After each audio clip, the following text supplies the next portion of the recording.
கோடை காலம் துவங்கும் முன்னரே கோவையில் நீராதாரங்கள் வற்றி வரும் நிலையில் பேரூர் குளத்தில் காய்கறி விளைச்சல் கவனத்தை ஈர்த்துள்ளது. கோவையில் 4 பெரிய குளங்கள் 8 சிறிய குளங்கள் உள்ளன.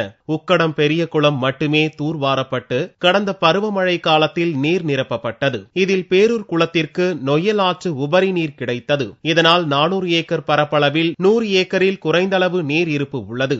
இங்கு வெளிநாட்டு பறவைகள் முகாமிட்டுள்ளன. குறைந்தளவு நீரை கொண்டு வெளிநாட்டு பறவைகள் தங்களது உணவு தேவையை பூர்த்தி செய்து வருகின்றன.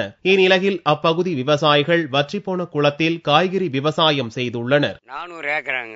400 ஏக்கரால தண்ணி நிறைய இருந்தது அப்படின்னு சொன்னா ஒன்றும் பண்ண முடியாது. கொஞ்சம் தண்ணி வந்துச்சு அப்படின்னு சொன்னா ஏதோ இந்த வெள்ளரி செடி, தட்டை செடி, பீக்கம் செடி, அரசாணி செடி இதெல்லாம் கொஞ்சம் போடும். கோயம்புத்தூர்ல பாத்தீங்கன்னா முன்னால காலத்துல வாழங்குளம் நிறைய எல்லா குளத்திலும் நல்லா தண்ணி தேங்கி நிற்கும்.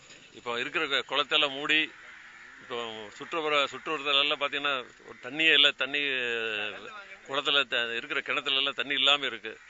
அதனால நம்ம கவர்மெண்ட் தமிழ்நாடு அரசாங்கம் இதை கொஞ்சம் பார்த்து இந்த குளத்தை எல்லாம் சுத்தம் பண்ணி ஆழம் பண்ணா வருங்காலத்தில் நல்லதா இருக்கும். இப்போதுள்ள நிலை எதிர்காலத்தில் குளத்தை தூர்வாரி மழைநீரை சேமிக்க வேண்டும் என்பதை அனைவருக்கும் உணர்த்தியுள்ளது.